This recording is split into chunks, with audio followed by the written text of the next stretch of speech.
সবাই দলে দলে যোগ দিন আমির জামাতের জনসভায় 4 তারিখের জনসভায় আজম খানের জনসভায় আজম খানের সালাম নিন জনসভায় যোগ দিন আজম ভাইয়ের সালাম নিন 4 তারিখের জনসভায়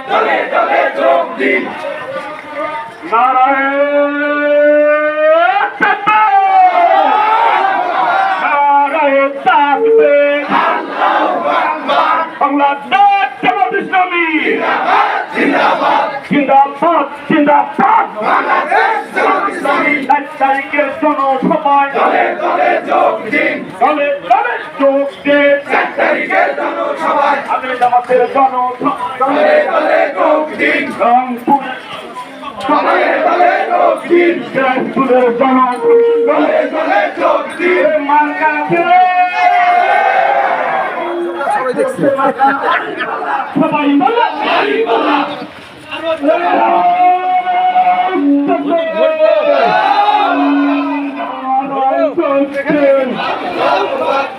জামাত শিবির জনতা জামাত শিবির জনতা করে তোলো একতা জামাত শিবির জনতা 4 তারিখের জনসভা দলে দলে যোগ দিন 4 তারিখের জনসভায় দলে দলে যোগ দিন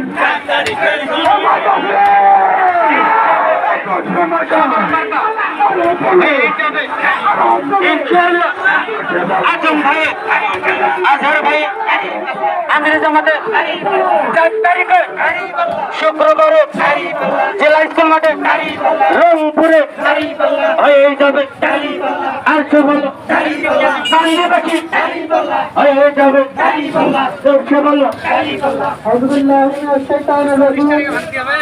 বিসমিল্লাহির রহমানির রহিম প্রান্তীয় সংগঠন দেখেন শহীদ কাফেলা বাংলাদেশ জামাত ইসলামী রংপুর মহানগরী ও রংপুর জেলায় কর্তৃক আয়োজিত আগামী 4 জুলাই রংপুর জেলা হাই স্কুল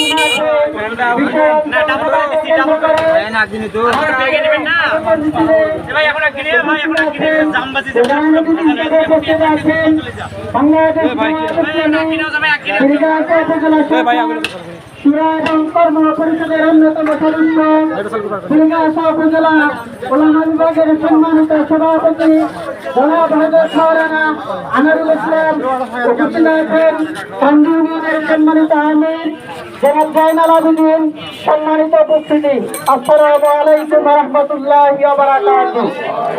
মহান আল্লাহ তাআলার দরবারে শুকরিয়া আদায় করি যে আল্লাহ তাআলার অশেষ মেহেরবানিতে আমরা এই স্বাগত মিছিল করতে পারলাম, এজন্য আল্লাহ তাআলার দরবারে শুকরিয়া। সকলে বলি আলহামদুলিল্লাহ।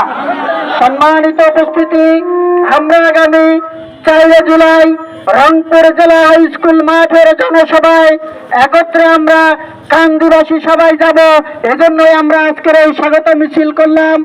আমরা কান্দি ইউনিয়নের সব লোক একসাথে ইনশাআল্লাহ রংপুর জেলা হাই স্কুল মাঠে 4 তারিখে আমরা উপস্থিত হব। কি বলেন আপনারা?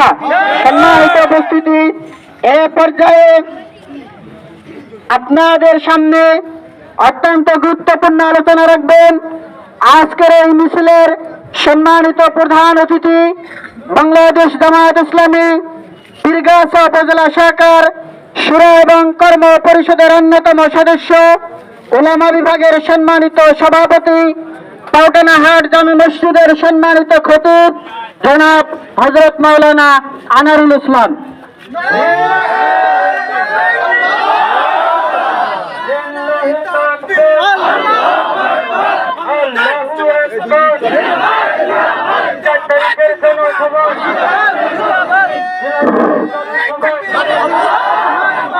আসসালামু আলাইকুম ওয়া রাহমাতুল্লাহি ওয়া বারাকাতুহু।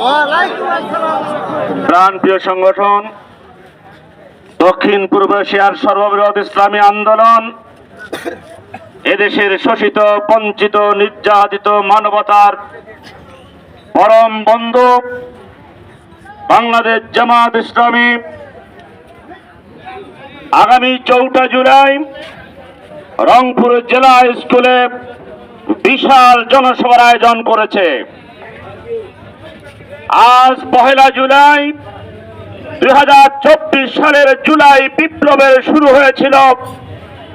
আমরা জানি শহীদ আবু সাঈদ, মীর মুক্তা সহ হাজারেরও বেশি ছাত্র জনতা জুলাই বিপ্লবে জীবন দিয়েছে। কথা বলেন ঠিক কিনা?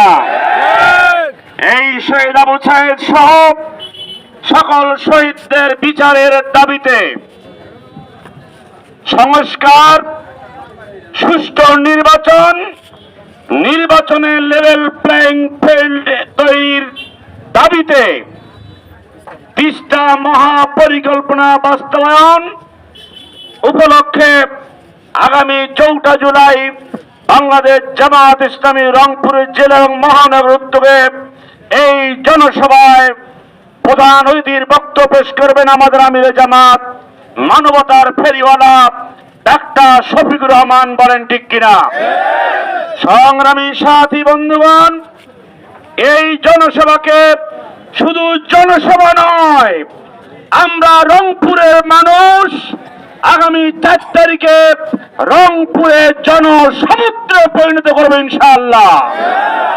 আজকে কান্দির একটি ইউনিয়নের মিছিলের উপস্থিতি প্রমাণ করে বাংলাদেশ জামাত ইসলামী আর আগের জামাত ইসলামী নাই।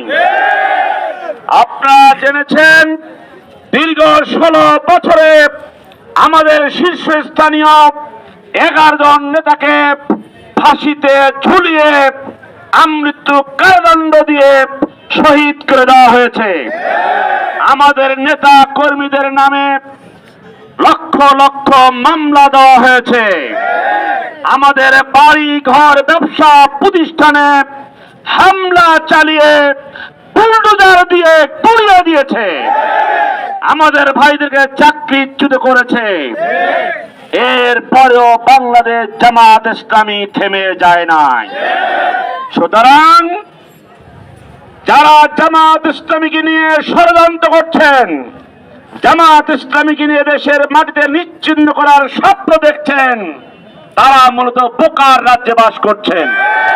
যেই দলের নেতা কর্মীরা হাসতে হাসতে ফাঁসির রশি গলায় পড়ে নেয়, যেই দেশের নেতা কর্মীরা লক্ষ লক্ষ মামলা নিয়ে আন্দোলনের থেকে দূরে সরে যায় না, যেই দলের নেতা কর্মীরা জেল থেকে বের হয়ে মনের দুঃখ প্রকাশ করে না, বরং 2 আঙ্গুল দেখিয়ে বিজয় চিহ্ন দেখিয়ে জেলে প্রবেশ করে জেল থেকে বের হয়, যেই দলের নেতা কর্মীরা তাদের জনসভা যে কোনো মিটিং মিছিল নিজের পকেটে টাকা দিয়ে বাস্তবায়ন করে, সেই দলকে কোনোভাবে পরাজিত করা যাবে না, যাবে না, যাবে না। সম্মানিত কান্দিবাসী, সম্মানিত ব্যবসায়ী ভাইয়েরা, আপনাদের উদাত্ত আহ্বান জানাই, আগামী দিনে 4 জুলাই রোজ শুক্রবার রংপুর জেলা স্কুলের ময়দানে আমরা তো নিজেরা যাবই, আমাদের পাড়া প্রতিবেশী বন্ধু বান্ধব যাদেরকে যেখানে পাই আমরা নিজের খরচ দিয়ে হলেও এই জনসভায় সামিল হব ইনশাআল্লাহ। আগামী দিনে সকল আন্দোলন সংগ্রামে আপনাদেরকে সাথে পাবো এই আশাবাদ ব্যক্ত করে আজকের মিছিলকে আপনারা সফল করেছেন। উপজেলা জামাতের পক্ষ থেকে সবাইকে মোবারকবাদ জানিয়ে, ধন্যবাদ জানিয়ে আজকের সমাবেশে বক্তব্য এখানে শেষ করছি। বাংলাদেশ জিন্দাবাদ, বাংলাদেশ জামাত ইসলামী জিন্দাবাদ। সবাইকে ধন্যবাদ। আসসালামু আলাইকুম ওয়া রাহমাতুল্লাহ।